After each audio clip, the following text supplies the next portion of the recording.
رضی اللہ تعالی، اپنی زندگی کو ترتیب دیا. ایک دن بھی خلافت نہیں مانگی اللہ سے. حضرت عوف بن مالک اشجعی ایک صحابی ہیں. حضرت عوف بن مالک رضی اللہ تعالیٰ عنہ فرماتے ہیں کہ جناب ابو بکر صدیق کا زمانہ تھا تو میں نے خواب دیکھا.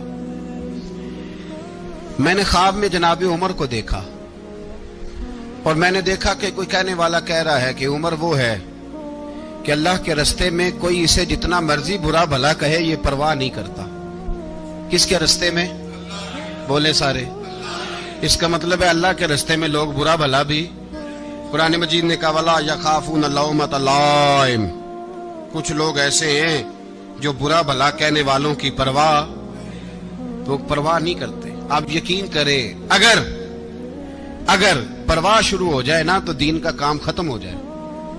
نہ کوئی تقریر کرے، نہ کوئی تدریس کرے، نہ کوئی پیری مریدی کرے، ختم ہو جائے اگر باتوں کی پرواہ ہو.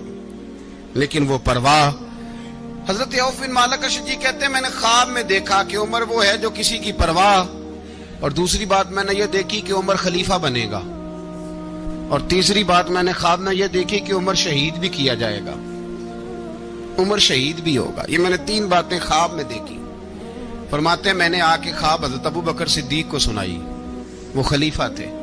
وہ کہنے لگے ٹھہر جا، میں عمر کو بلاتا ہوں، اس کے سامنے دوبارہ سنانا. اس کے سامنے فرماتے میں نے بلایا حضرت عمر فاروق کو، آ کے بیٹھے. خواب شروع ہوا. کا ایک بات تو میں نے یہ دیکھی کہ آپ ملامت کرنے والے کی پرواہ نہیں کرتے. دوسرا آپ خلیفہ بنے کہ جناب عمر کہنے لگے چپ کر، ابو بکر کے سامنے ہی کہہ رہا ہے، چپ کر، خلیفہ کے سامنے ہی کہہ رہا ہے. تو حضرت ابو بکر صدیق کہنے لگے عمر اسے کہنے دو، مجھے لگتا ہے رب کی رضا یہی ہے کہ میرے بعد اگر مصطفیٰ کا منبر ملے تو عمر کو ملے. اسے کہنے دو. یار یہاں تو لوگ ڈینگے مارتے ہیں، یہاں تو لوگ دعوے کرتے ہیں میرے سامنے فلانے کو بھی بٹھاؤ، فلانے کو بھی بٹھاؤ، اس کو کیا پتا، اس کو کیا پتا. یہ تو بڑکے مارنے کا دور ہے. حضرت عمر رضی اللہ تعالیٰ عنہ کو تیسری بات کہی. حضرت عوف بن مالک نے کہا آپ شہید کیے جائیں گے، میں نے خواب دیکھی ہے. نیک لوگوں کے خواب بڑی حد تک سچے ہوتے ہیں. کہا میں نے خواب دیکھی ہے. تو حضرت عمر کہنے لگے شہید تو دلیر لوگ ہوتے ہیں، شہید تو دلیر، جسے سارا زمانہ دلیر کہہ رہا ہے وہ اپنے بارے میں کیا کہہ رہے ہیں؟ کہتے ہیں شہید تو دلیر. میں تو کاہل سا آدمی ہوں، سست آدمی ہوں، میں تو اتنا کام ہی نہیں کرتا. تو یہ خواب تو نے جو دیکھا ہے نا پھر سے دیکھنا. تو ابو بکر صدیق فرمانے لگے عاجزی نہ کر، انکساری نہ کر، تو جو کہہ رہا ہے ٹھیک کہہ رہا ہے، لیکن مجھے سن کے شکر بھی ہوا ہے اور افسوس بھی ہوا ہے. افسوس اس بات کا کہ تیرے جیسا بطل عظیم چلا جائے گا، اور شکر اس بات کا کہ رب تجھے زندگی بھی اعزاز والی دے گا، اور شہادت کی موت دے کے اللہ تجھے موت بھی عزت والی عطا فرمائے گا. اللہ موت بھی تجھے عزت والی دے گا، تجھے کاہلوں جیسی موت اللہ. حضرت فاروق اعظم رضی اللہ. بھائی یہاں تو اس زمانے کا سب سے بڑا مسئلہ پروٹوکول ہے. لوگوں کو پتا ہوتا ہے کامل پیر ہے، کامل مرشد ہے، لوگ نہیں جاتے. میں کسی کا مرید ہو جاؤں، میرا پروٹوکول کدھر گیا؟ پتا ہوتا ہے یہ کامل استاد ہے، میں اس کے پاس بیٹھوں گا تو میری تربیت کرے گا، لیکن لوگ شاگرد نہیں بنتے. میں کدھر گئی؟ یہ جو پروٹوکول کی مصیبت ہے نا، اس نے بڑے بڑے لوگ زیرو کر دیے، بڑے بڑے لوگ. اور یہ مت سمجھے کہ آپ کا وزیر اعظم پروٹوکول لیتا ہے یا آپ کا صدر پروٹوکول، وزراء، ایسی کوئی بات نہیں. ہم چھوٹے طبقے سے لے کر بڑے سارے پروٹوکول کے قائل ہیں. ہمارا تو داماد بھی کہتا ہے کہ مجھے پوچھا نہیں میں تمہارے گھر کیوں آؤں. ہمارا تو بھائی ہر شخص اعلان کرتا ہے پروٹوکول کا. فلانے نے عزت نہیں دی تو واپس آ جاؤ، فلانے نے سلوٹ نہیں کیا تو واپس آ جاؤ. لوگ جہاں سلوٹ کرنا چاہیے وہاں بھی سلوٹ کرانے کے قائل ہیں. پر حضرت عمر رضی اللہ تعالی، حضرت عمر کی سادگی اور پھر جناب عمر کی عاجزی، جب انسان اپنے اوپر سوار کر لیتا ہے نا، سوار کر لیتا ہے، میں بدکار پرانا خادم، کسے در ملی نی ٹوئی، تے واصف یار نے نظر جو کی تھی تے واصف ہی. میں اکثر سوچتا ہوں حضور نے جہاں بھی کہا نا، فرمایا میرے بعد نبی ہوتے تو خطاب کے بیٹے عمر ہوتے. حضور نے فرمایا عمر جس رستے سے جاتا ہے شیطان وہ رستہ بدل جاتا ہے. نبی پاک صلی اللہ علیہ وسلم نے فرمایا میرا عمر وہ ہے کہ اس کی زبان پر حق جاری ہے. حضور علیہ الصلوۃ والسلام نے فرمایا 950 سال حضرت جبریل میرے عمر کی شان بیان کریں تو ان کی عظمت ختم نہیں ہوتی. 950 سال جبریل عظمت بیان کرے تو ختم نہیں ہوتی. یہ بات ہے حضرت عمر کی. اور فرمایا عمر ابو بکر کی نیکیوں میں سے ایک نیکی ہے. یہ شان ہے اب عمر فاروق رضی اللہ تعالیٰ عنہ کی. حضور نے فرمایا میرے بعد نبی ہوتے تو عمر ہوتے. جس گلی سے عمر آئے شیطان رستہ بدل جائے. میرے عمر فاروق کی شان 950 سال بیان ہو تو ختم نہ ہو. عمر کی زبان پر اللہ حق بیان کرتا ہے. جو عمر کہتا ہے وہی رب کر دیتا ہے. حضور ساری زندگی فضیلتیں بیان کرتے رہے. عمر جواب میں کیا کہتے ہیں؟ کوئی بتائے نا کہ یہ والی حدیثیں کبھی عمر نے بھی روایت کی ہوں کہ حضور نے میرے بارے میں یہ کہا ہے.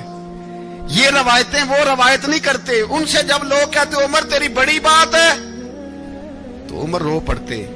کہتے میں تو اونٹ چرانے والے باپ کا بیٹا ہوں. میں تو اونٹ چرانے والے باپ کا بیٹا. اونٹ چرا اس سے آگے عمر گئے ہی نہیں ساری زندگی.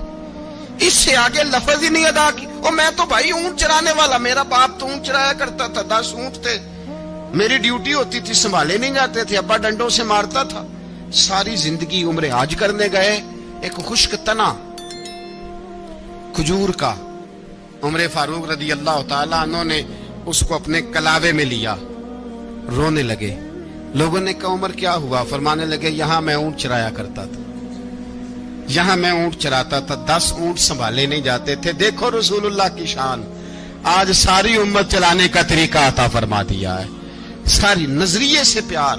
یار پیسہ کس کو برا لگتا ہے؟ آپ جس آدمی کی 50 کروڑ کی پراپرٹی ہے اس کو پوچھیں سب سے غریب آپ کو وہی نظر آئے گا. وہ کہے گا میں ٹائٹ ہوں. حالات بڑے. میں کئی باری پوچھے انہوں نے میں کہے تو ترجمہ بھی 10 چھڑوں کی ہمیں تو سمجھ نہیں آتی. اور ٹائٹ حالات کون سے ہوتے ہیں جی؟ جس آدمی کا کروڑوں میں کاروبار ہے نا اس کو آپ چھیڑے وہ رونے لگ جائے گا. رونے تو کئی میں نے ایسے دیکھے ہیں کرائے کا مکان ہے. ان سے پوچھے صاحب کیا حال ہے تو کہتے ہیں جتنی اللہ نے شان والی زندگی ہمیں عطا کی ہے کسی کو نہیں دی ہوئی. اس کا مطلب ہے خوشی بھی یہی ہے اور غم بھی یہی ہے. اندر سے خوشی ہے اندر سے ہی. تو نے اگر راضی رہنا ہے تو ادھر سے رہنا ہے. ناراض رہنا ہے تو بس اپنے آپ کو خوش رکھے گا تو ہو جائے گا. سارے صحابہ مل کے آئے. کہنے لگے عمر فاروق سے کہنا ہے نبی پاک کے زمانے میں تو ظاہراً غربت تھی. ابو بکر کے دور میں بھی غربت تھی. اب تو بڑا محال ہے. عمر سے سفارش کرو کہ عمر نیا کرتا پہنا کرے. ملکوں کے سفیر آتے. عمر وہی پھٹی پرانی چادر اوڑھ کے اور وہی کئی جگہ پہ پیوند لگے سوٹ پہن کے سفیروں کے سامنے بیٹھ جاتا ہے. عمر کو مشورہ دو. طے ہو گئی بات. سب نے جب مشورہ دے لیا تو سارے کہنے لگے یہ بتاؤ شیر کی مونچھ کو ہاتھ کون لگائے گا؟ کہنا کس نے ہے؟ بندہ بھی تو ڈھونڈو نا. نے کہا جناب میرا یہ خیال ہے کہ مولا علی شیر خدا کہیں گے. کیونکہ جس شخص کی عمر کو سب سے زیادہ حیا کرتے دیکھا وہ شیر خدا مولا علی ہے رضی اللہ تعالی علی کہیں گے. اس لیے کہ جناب علی تو کئی دفعہ جب گفتگو کرتے تھے تو حضرت عمر چپ کر جاتے تھے اور فرماتے تھے علی نہ ہوتا تو میں ہلاک ہو جاتا. تو کہا علی سے کہو. جناب علی شیر خدا کو بلایا. کس کام کے لیے جی؟ اللہ اکبر. یہ ذرا آپ نے اس دور پہ اس بات کو ذرا لاکا جناب ان سے کہیں کہ زیادہ نہیں ایک کرتا نیا پہن لے. سفیر آتے ہیں وزیر آتے ہیں تو ایک کرتا نیا پہن لے. حضرت علی کو بلایا. آپ فرمانے لگے کوئی اور بات ہوتی تو میں کہہ دیتا. یہ والی میں نہیں کہہ سکتا. کوئی اور ہوتی تو میں عمر کو کئی دفعہ کہہ دیتا ہوں. جلال میں بھی تو سن. یہ والی میں نہیں کہہ سکتا. میں تمہیں ایک مشورہ دیتا ہوں. کہ وہ کیا؟ کہنے لگے سیدہ عائشہ صدیقہ سے کہو. وہ مومنوں کی ماں ہیں. عمر ٹالے گا نہیں. اماں جی سے جا کے کہا اماں جی نیا کرتا عمر سے کہیں پہن لیں. وزیر آتے ہیں بڑے بڑے لوگ تو چلو کوئی عرض نہیں. اماں جی نے کہا اچھا کوئی بات نہیں میں بلا لیتی ہوں. جناب عائشہ نے پیغام بھیجا. جب خادم نے کہا نا مصطفیٰ کے گھر سے پیغام آیا ہے تو 20 لوگ بیٹھے تھے. عمر کانپتے ہوئے اٹھے. کانپتے.